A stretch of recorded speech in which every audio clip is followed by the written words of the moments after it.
So you might have noticed that I haven't actually posted my Village Clicker game yet.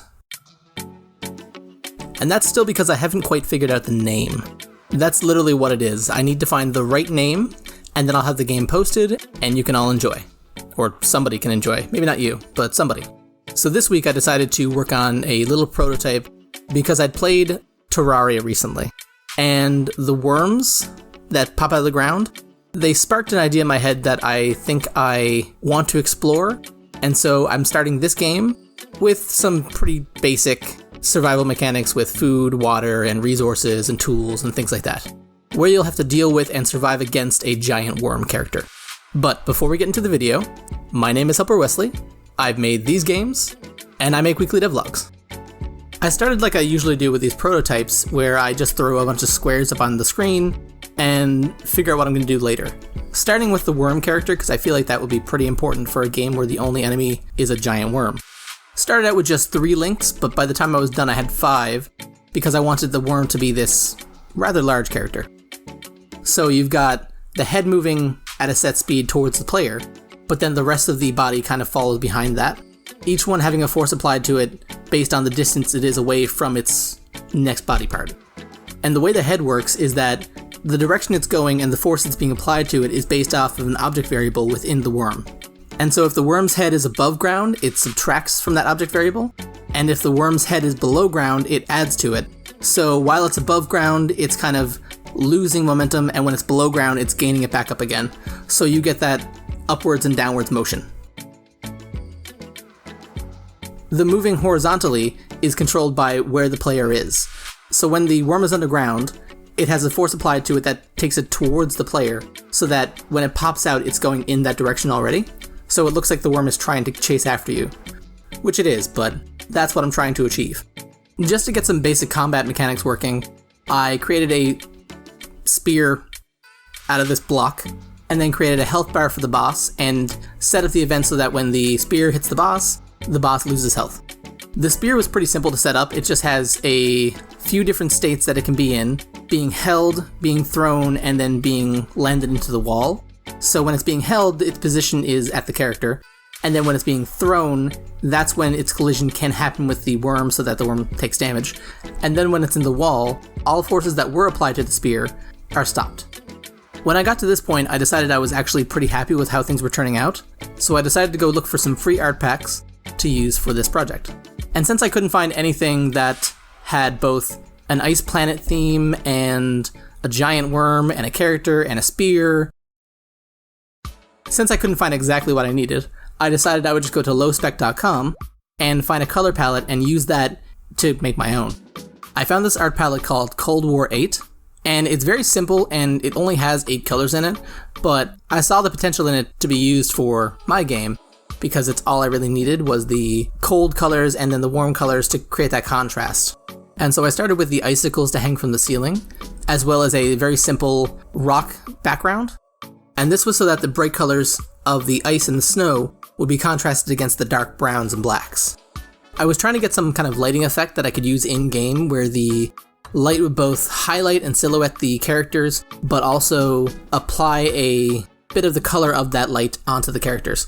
But I've discovered that within my engine, reverse masking, which is what I think I would need, isn't quite possible. And so instead I decided to use this trick, the same one that I used in Atomic Trail and that I was using in Subway Hell, where you have a light source in the background layer and then a light source in the front layer, and the light source in the front layer has a reduced opacity, which applies the coloring effect to the images, but doesn't quite block them out.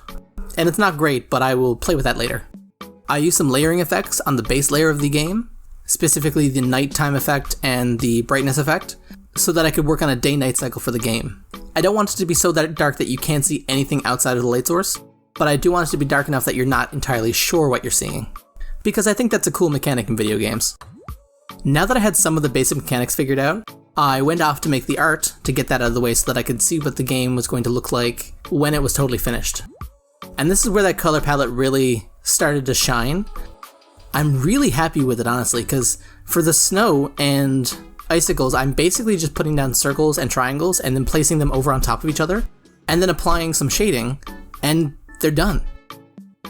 And now that this looks so good, it means that nothing else is going to compare, and I'm going to be really dissatisfied with the project. Anyways, with that finished, I moved on to the boss character, or the giant worm.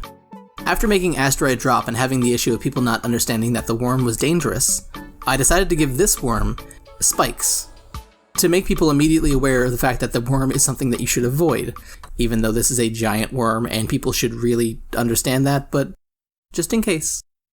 And I set up the worm so that each piece of the body orients towards the next piece that's in the chain, but the head looks towards the character. But after I put the art into the game, I went and ran the thing, and this happened.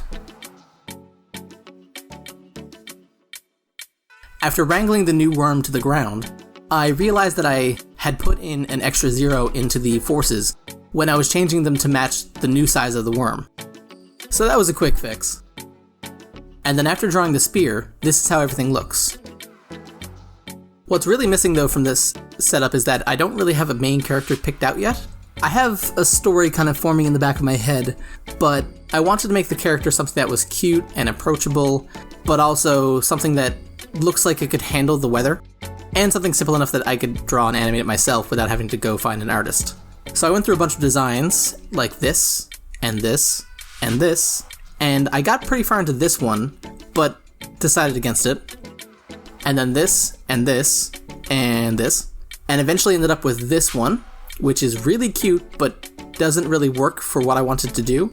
But I think it might become some kind of supporting AI, because it's really cute. But it definitely can't be the main character because it doesn't look like it could withstand a single, hard breeze, let alone a giant worm. So after some more fooling around with it, I ended up with this character, which is actually kind of adorable. It's kind of a cross between WALL-E and Eevee from the movie WALL-E, where it has tread tires and then you have this slick kind of body on top. And the body on top from this pose looks like it has its little arms, little nubbly arms, sitting on top of the tire treads. And it's just really cute. And with this setup, I can also use it to have things kind of dangling off the tire treads, and I think I could definitely work with this. I then went through and just made a bunch of tools and resource nodes and things like that that can be used in the game for harvesting and basically getting through the survival part of the survival game. I'm kind of toying with the idea that the heat source could be some kind of radioactive element, something that could be giving off heat but also isn't killing people or the robots in the process.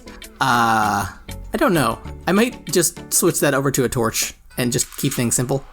But this crystal kind of idea looks kind of cool, so I'll figure that out. I saw a playthrough of a jam game that's called The Devil Haunts Me. And in that game, you were picking up one tool and then going and getting one resource and then bringing that resource back to the house, and it was laborious, and it was tedious, but it also gave you a lot of time to wonder where the enemies were.